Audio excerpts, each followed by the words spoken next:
Tan bonita esta mañana, tan bonita la mañana cuando viene amaneciendo. Están los gallos menudeando, están los trapiches moliendo.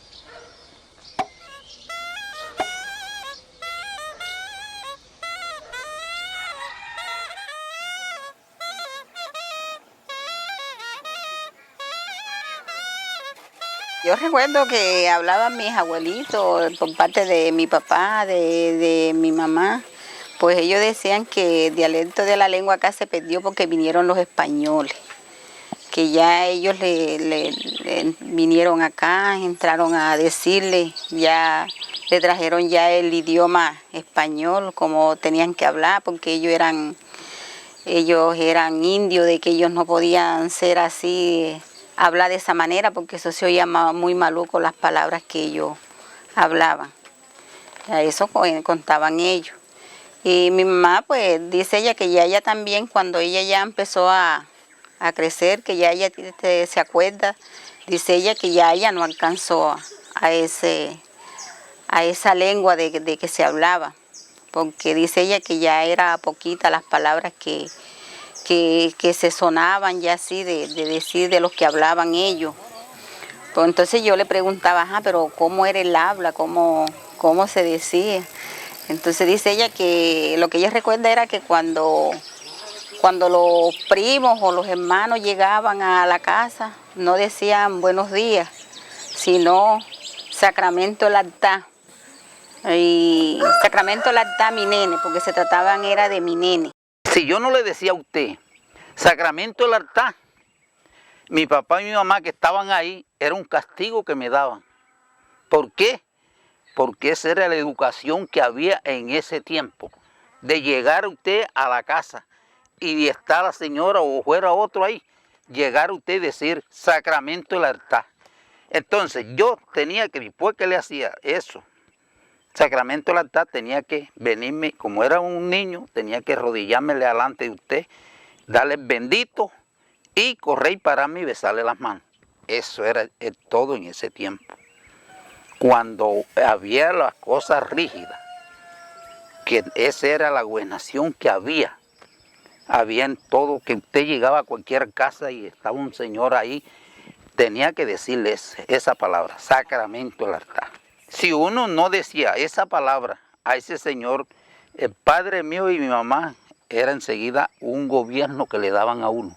¿Cuál era el gobierno? Cogían a uno y de una vez lo hacían jincar y darle bendito, porque ese era el deber, ese era los respetos que habían antes.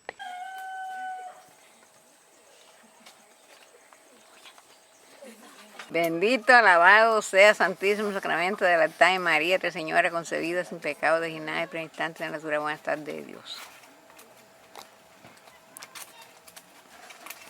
Yo era alejado. Cuando yo le llegaba allá, yo no le decía ni cómo amaneció ni nada, sino Sacramento del altar. Le hablaba. Y entonces después de eso, yo me paraba. Y él así enfrente. Y me decía, ajá. Y tú no me vienes a besarme las manos y a los pies. A mí no me da pena. Cuando yo fui a la iglesia allá a bautizarte, no, yo no me dio pena. ¿Y por qué tienes pena? Y me explicaba de una vez. ¿Y qué corría de una vez? Le besaba las dos manos. Tenía que besarle las dos manos, una y la otra, y los planes de pie así. La otra palabra era esta.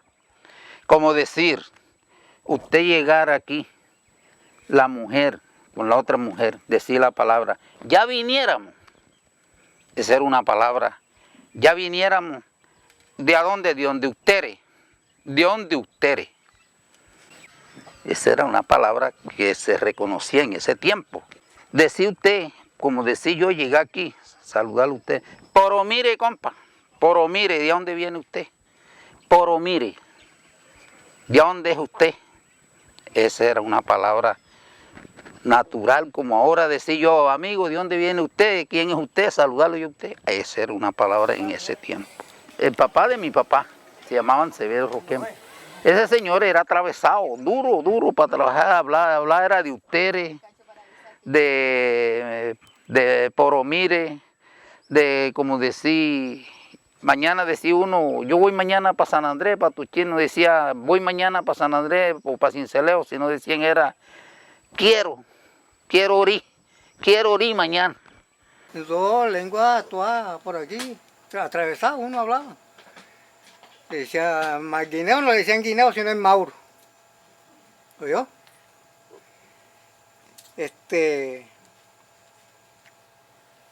Ya ni recuerdo, porque ya también estoy hasta olvidado eso.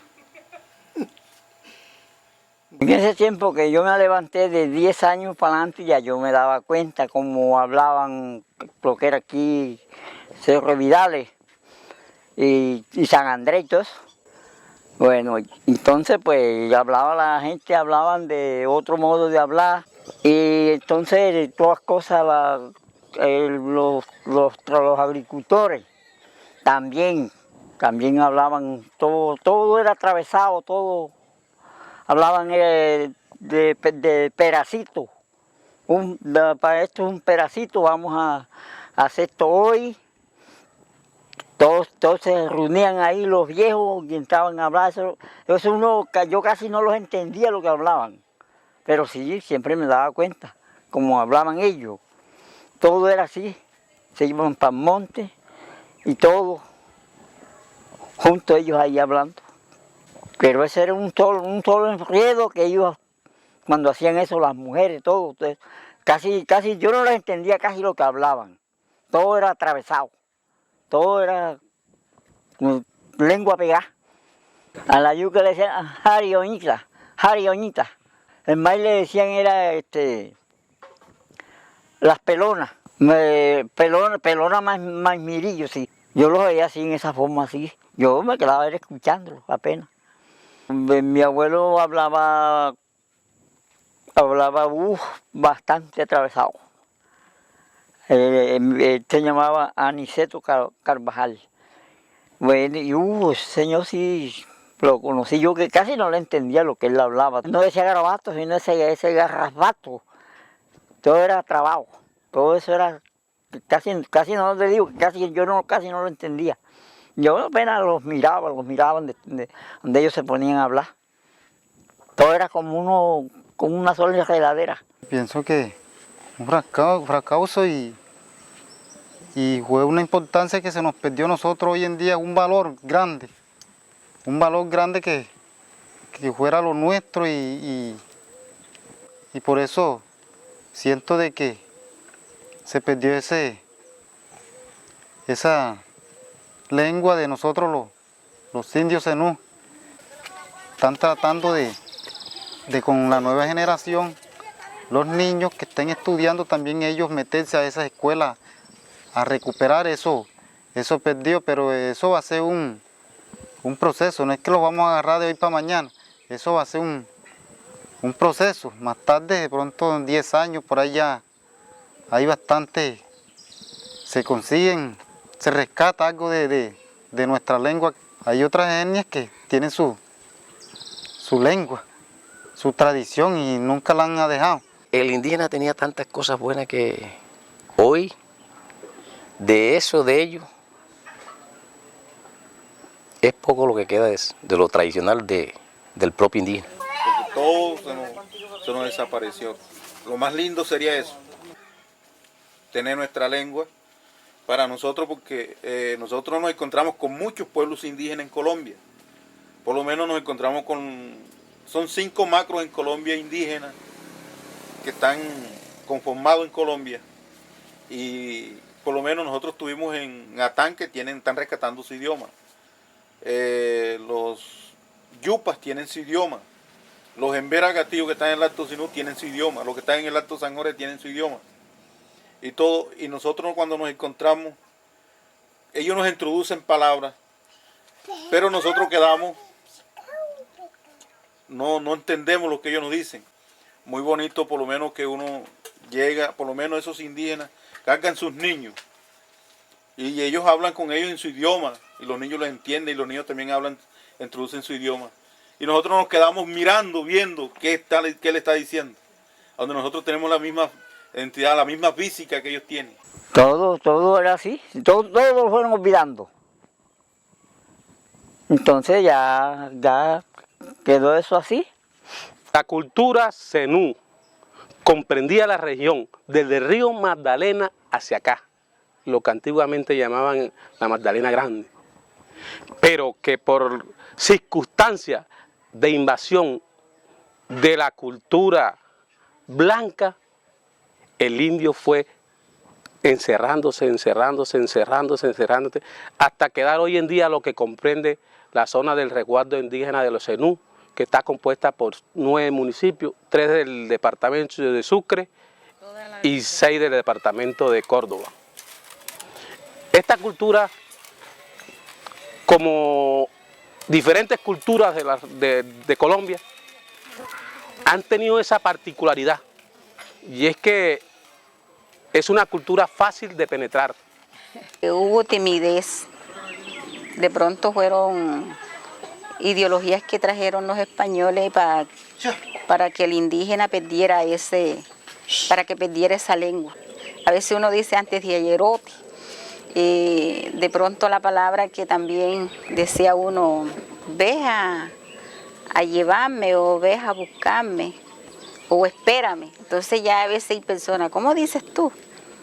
Esa palabra se oye horrible. Entonces yo me imagino que así de pronto fue cuando se perdió esa lengua. Bueno, yo me imagino que ese idioma de que se hablaba en ese tiempo, por ejemplo, era como ahora uno tener saludos, buenos días, ¿cómo está? Me imagino yo así, que ese dialecto de esa lengua en ese tiempo era así, que todo era así. Todo el mundo, los indígenas tenían, el modo de hablar era así. Ajá, porque se hablaba era así, era el propio lenguaje de ellos.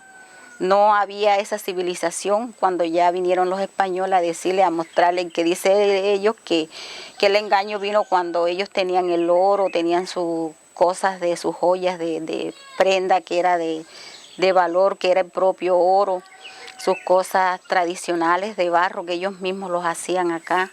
Entonces ya ellos le trajeron la prenda fina, que fue el espejo, que es el vidrio, donde lo ponían, vea que este sí es fino porque ustedes se ven aquí. Eso me decía mi abuelita, ustedes se ven aquí, esto sí es fino, esto sí tiene valor y esto sí es fino, pero ustedes aquí en este barro, en este oro, ustedes no se ven.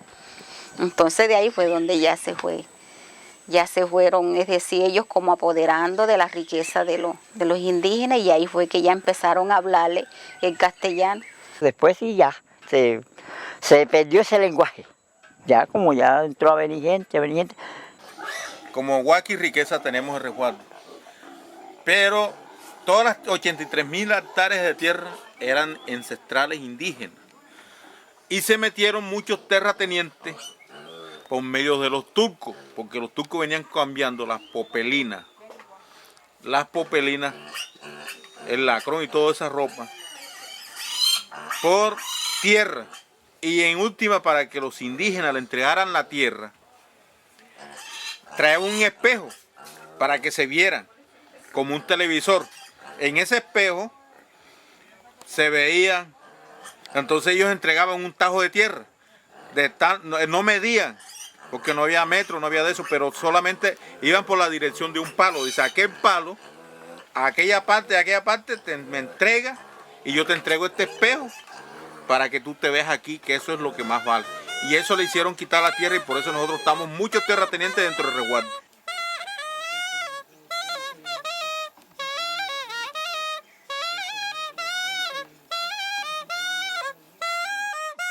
Después dejaron eso porque después que venía el malino y se los llevaba. Entonces ya cogieron miedo. Ya dejaron ese idioma ya.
Y por aquí había indio con guayuco, también.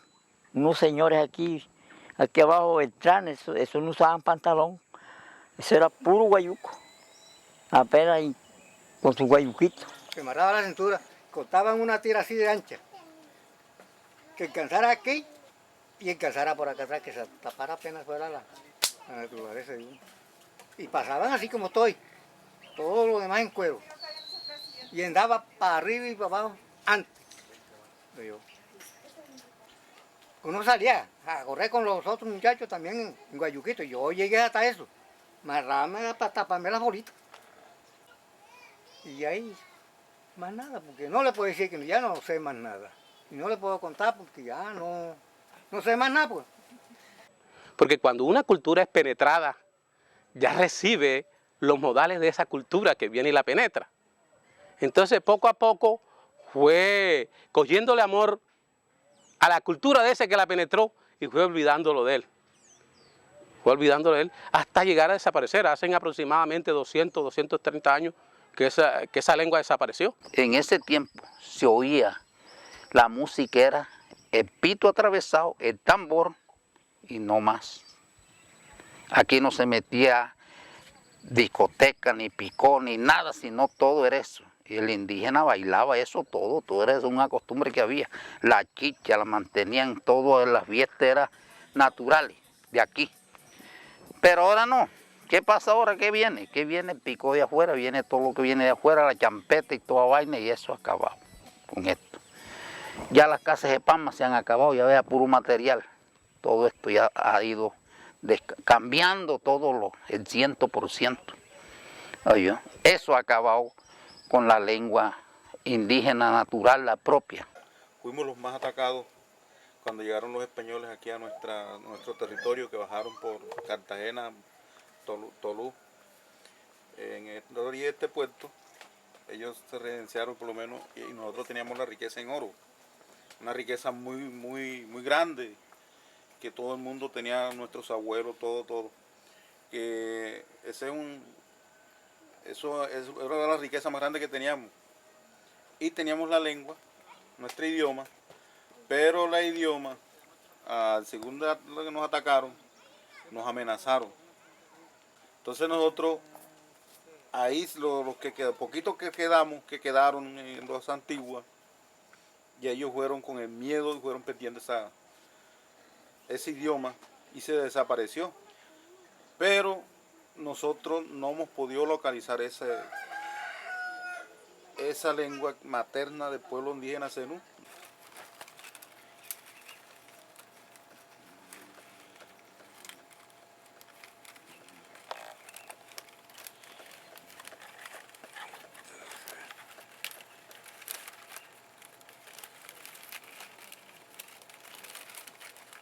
Ellos contaban que eso fue una guerra muy grande.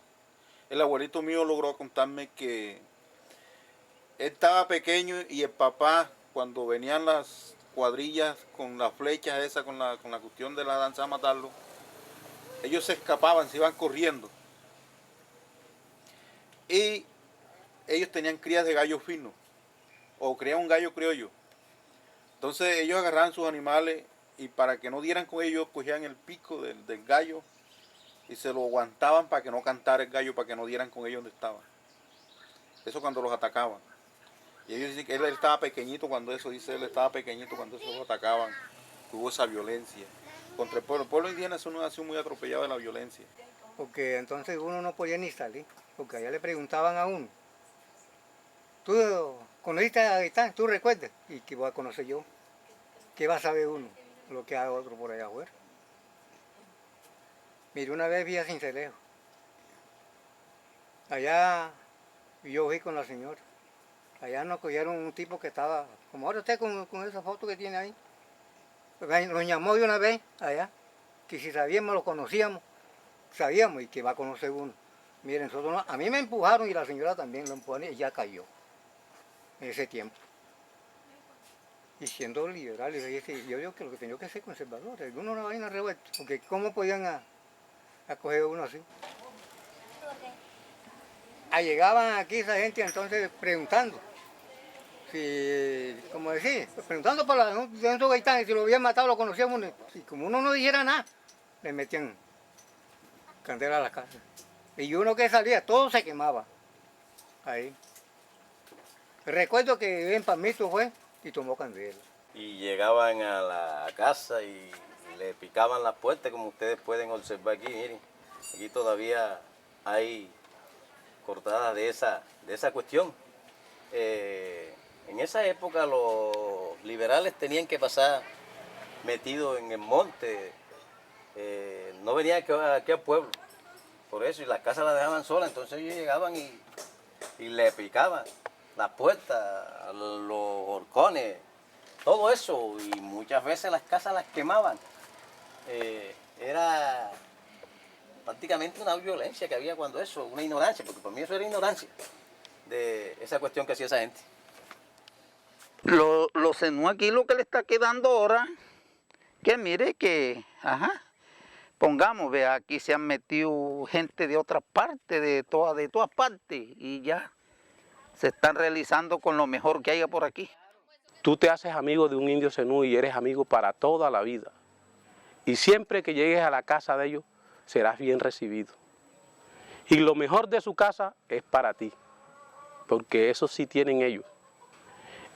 El indio zenú, en toda la extensión de la palabra, es un amigo, pero un amigo íntimo. Porque esas personas, cuando usted se hacía amigos de ellos, era una amistad. Pero que era una amistad que usted no le podía despreciar nada de lo que ellos le brindaran a usted, así a usted no le gustara. No la tenía que coger. Porque a ellos eso no les gustaba, que usted los despreciara. Era como una ofensa para ellos. El indígena de antes era un indígena que él le gustó de trabajar, porque el indígena nunca fue flojo. Según el indígena le gustaba trabajar, ellos salían a trabajar, ellos utilizaban el bollo, lo cogían en un bollo grande que tenía casi como 50 centímetros el bollo grande de la lata.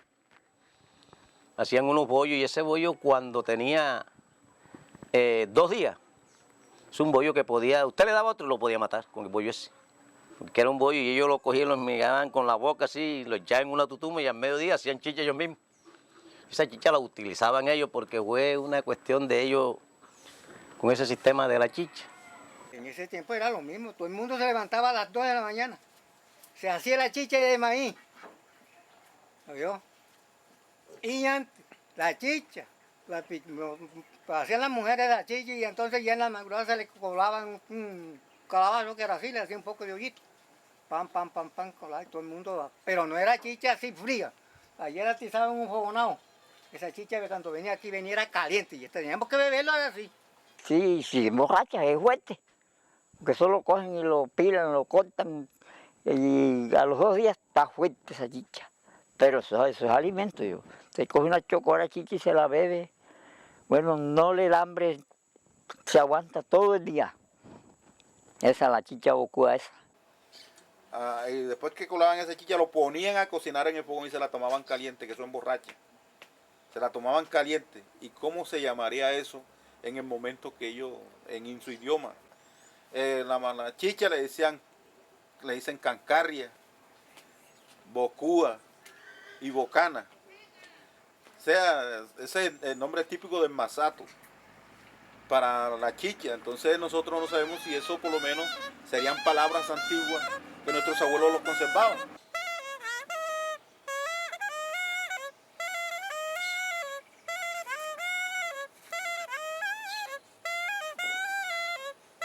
El indígena de por sí siempre ha sido inteligente. El indígena, ellos hacían un traslado de las casas de pan. Sí, de trasladarlas de una parte a la otra sin desarmarlas, llevarlas así enteras. Ellos utilizaban un cacho y compraban 4 o 10 tambucos de lata de ñeca para la mudanza de esa casa, trasladarla a otra parte. Esos indios llevaban esas viviendas, a veces la corrían hasta 5 y 6 kilómetros de lejos. Y no la dejaban caer. Y tenían una indígena, que esa era la guía. Esa casa le amarraban un cáñamo y esa guía llevaba el cáñamo a garrazo. Si la guía por A o por B se desviaba, hasta ahí llegaba el tema de la casa iba al suelo. Y la especialidad era la india esa que los guiaba.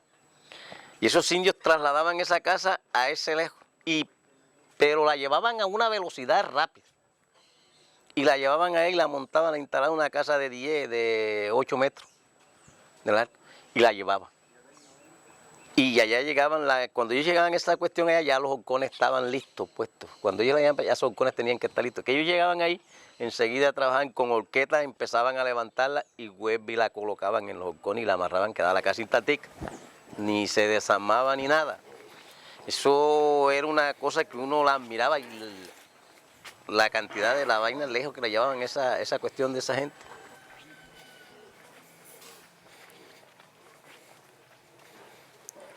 Cuando me pongo a cantar, mi memoria en todo cabe.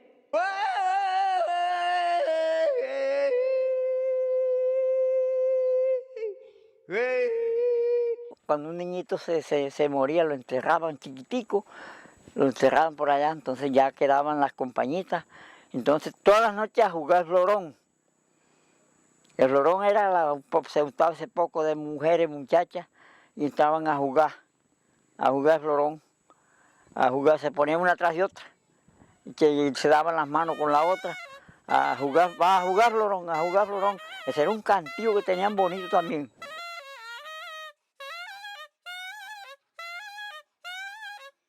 Eso era en indio. Eran unos cantos ahí diferentes, pero bonitos esos cantos. El día que iban a despedir el indígena ya de las 9 de la noche, eso lo hacían ya a las 5 de la mañana. Entonces, si el indígena tenía 10 hijos, todos los 10 hijos tenían que pararse ahí en fila. Y prendían 10 velas para que cada uno de los hijos apagara una vela esa. Y el espacio de la puerta de la salida, eso no podía pararse nadie en ahí, porque por ahí iba a salir el indígena cuando estaban despidiendo.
La historia ancestral de los zenú dice que el caimán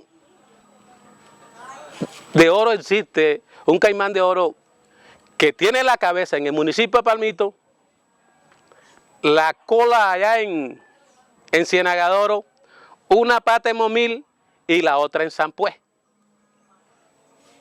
Esa es la historia del caimán de oro. El indio, el caimán para ellos es sagrado. Están así que la vara que atraviesa a la casa de los indígenas de Palma esa vara le llaman caimán. ¿Por qué? Porque esa vara es la que le da la fortaleza a la casa para que no se caiga. Y por eso le pusieron ellos el nombre a la vara del caimán. Y el caimán de oro tiene una gran relevancia en la cultura zenú.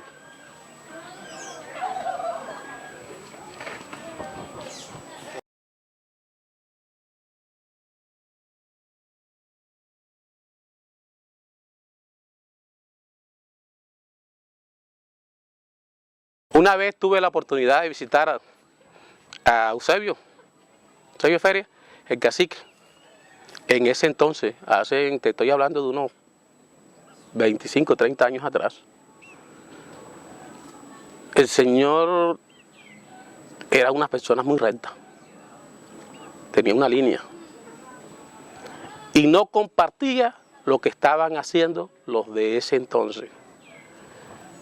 Él decía que la cultura estaba muy corrompida, que los líderes cambiaron la forma de ver ellos la cultura por la ambición de poder.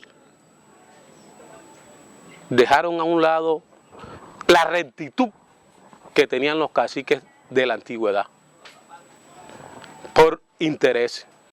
Porque fue la persona más antigua que aguardó el título colonial de los 83.000 hectáreas de resguardo, Córdoba y Sucre. Esa persona aguardó esa escritura y logramos por lo menos rescatarla y seguir trabajando como estamos hoy organizados. Eso nos hace que nos sigamos con ese trabajo en la escuela para fortalecer y seguir rescatando con nuestros ancianos nuestras leyes, usos, costumbres y tradiciones. Las pintas son las que se usan en el sombrero vuelteado, del tejido de la encopadura. Ese es el que lleva el diseño, el sombrero vuelteado, o donde lleva, después de la plantilla, viene la encopadura, ahí es donde va el diseño de las pintas. Ya. La encopadura se compone de 4 pintas. Entonces ahí uno en la primera vuelta diseña las 4 pintas. Ya. De esas 4 pintas, las 3 vueltas que siguen hay que hacerlas por las mismas pintas que se diseñan en la primera vuelta. Si uno ya escoge el pilón, la cocorilla, el mambo, ya ahí uno va a tejer esas pintas. Yo hago el mambo, la flor de la cocorilla, el pilón y el otro el ojo del gallo.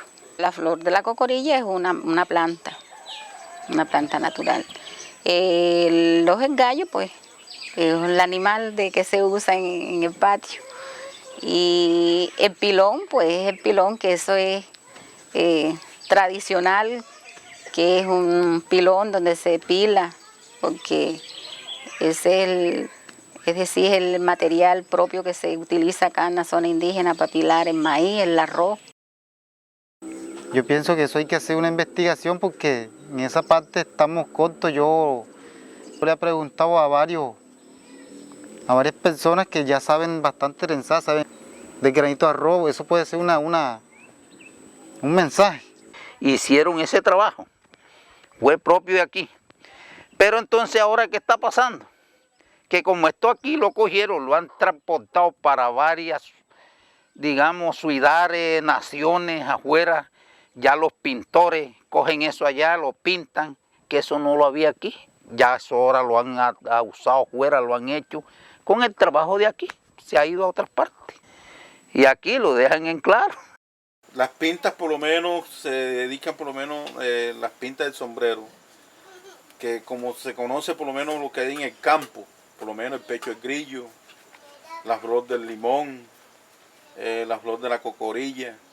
O sea, son pintas naturales, el diente ñeque, que son pintas antiguas, el peine chiquito, son pintas antiguas que nuestros abuelos conservaron y trabajaron en eso, y eso enseñaron mucha gente. Y hoy por lo menos, como se ha venido la modernización, ya quieren por lo menos, ya la gente, los niños ya no quieren saber casi las pintas, no las saben. Si no, hacen en la pinta, pero en otro trenzado. Cada pueblo maneja su idioma, manejan todo. por lo menos la palabra de los pavos, la palabra del agua, las palabras, todos ellos tienen sus idiomas. Y nosotros que vamos a manejar no manejamos nada. Solamente el idioma de nosotros es el sombrero volteado. Es lo único, porque no se nos ha perdido eso. Y es la única parte que conservamos.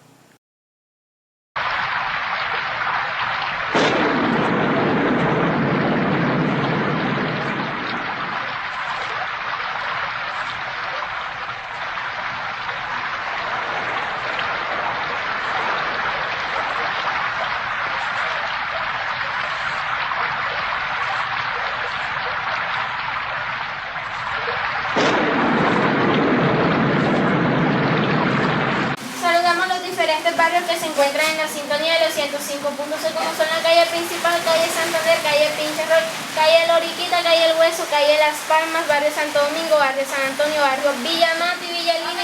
Gracias por preferirnos y a todos esos sectores donde llega la sintonía de los 105.6. Bueno, cuando son las 11:24 y está lloviendo, nos vamos a invitar a Calet Morales, al desaparecido Calet Morales, con ese tema titulado La Pelusa, sonando aquí en la 105.6 para el Ministerio, al lado de tu voz femenina, Scarlett Álvarez.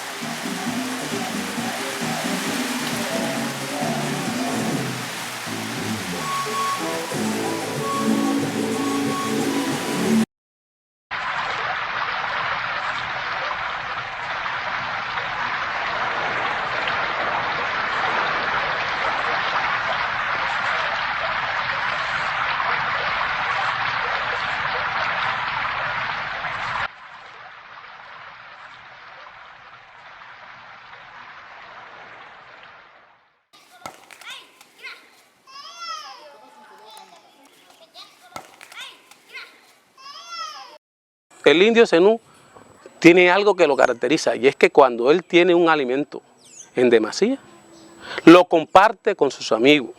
Pero entonces no se pagaba un permiso, el que tenía su vaquita lo mataba. Y era repartirlo y toditos comíamos. No, el vecino, como estábamos aquí, estábamos su miguita, y toditos comíamos. Se picaba el huesito y se picoteaba y todo el mundo se le daba su miguita. Y ya, cuando ya se acabaran eso, entonces los huesitos no lo botaban, se amontonaba, para otra vez que vaya a la candela. Pero entonces revuelto ya con el huesito, después que ya habíamos comido las presitas, echaba para que diera el gusto a los huesos. Y la carne se repartía, todo el mundo su miguita, todos alcanzábamos. Pero entonces revuelto ya con el huesito, después que ya habíamos comido las presitas, echaba para que diera el gusto a los huesos. Y la carne se repartía, todo el mundo su miguita, todos alcanzábamos. Esos huesos los utilizaban para tener cuadrillas de trabajadores trabajando. Esos huesos por lo menos los cocinaban hoy en el almuerzo, pero no tenían derecho de comerse la carne del hueso, no, ni chupar el hueso tampoco. Solamente se iban a tomar la sopa. Era eso. Y venía otra familia, decía, bueno, préstame esos huesos para cocinar, que tengo una cuadrilla de personal allá trabajando, que era por lo menos picando. Y cuando hacían esas picas, hacían chicha y las comidas esas, de los huesos en sopa. Eso le tiraban maturuco, membrillo, bollo poloco y la chicha, más que todo. Y eso hacían, iban en un día, participaban en 3 partes de trabajo, en 4 partes de trabajo, porque los montes se prestaban.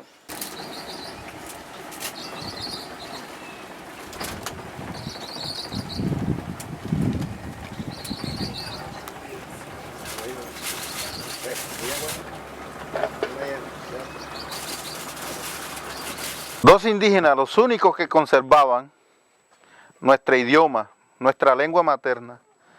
Ellos salieron de cacería a la ciénaga de Momil. Ellos por lo menos traían ponche, babilla y pescado. Pero ellos conservaban eso y cuando salieron aquí, llegaron a la región, dividieron, pero no lograron dividir igualmente por igual. Sino uno tocó más que el otro. Peleando, la discusión salió más es buena babilla, porque uno agarró el macho de la babilla, que es el rabo, con un lado de banda, y el otro le dejó un solo lado de bandita, sin el rabo, y ahí salieron la discusión y se abrieron. Se levantaron, se iban a dar puño y todo eso. El otro no recibió lo que él creía conveniente y se enojaron. Y de ahí se ha formado el conflicto y la historia te habla mucho de eso. Habrán personas que te hablan bastante sobre eso. A raíz de eso, se pelearon y no se hablaron más nunca. Cada quien cogió su camino y ahí desapareció la lengua. Total que en esa discusión no hubo un amigo, no hubo una persona quien llegara a llegar a una conciliación con ellos para unificarlo, para que no se perdiera nuestro idioma. Pero si ellos no se dividen, nosotros tuviéramos el idioma. La idea fue que ellos se derrotaron, uno agarró para allá, el otro para acá y ya se perdió el idioma ahí en eso. Eso fue la desaparición de eso, salieron por estar peleando el hueso de la babilla, por estar peleando la babilla. Si hubiese habido una conciliación en ese entonces, la lengua hoy en día todavía existiera. Si hubiese habido una intervención de los amigos de la época, esto no hubiera corrido, la lengua existiera hoy en día. Con lo poquito que hay, revivir esa cultura, revivir esa lengua y así mismo transmitírsela al resto de indígenas. Reunir uno las comunidades y explicarles el motivo de rescatar nuestra lengua o rescatar nuestra cultura, porque de pronto mi abuelita decía que el baile antes era el pito atravesado y la cumbia, eso era el baile. Y a quien de los niños a veces, para ellos no es nada, o estudian en Pamito y que yo no soy indígena y esto, pero están perdiendo quieren perder un derecho o están demostrándole a los otros allá que, y el que no es indígena, quiere ser indígena. Porque si aquí hubiéramos, pongamos siquiera 15 o 20 personas como la edad mía y de explicarle así, quizás hiciéramos un grupo. Vamos a hacer este grupo y vamos a hacer este estudio con estas personas así, así. Pero si nadie lo hace, antes por el contrario.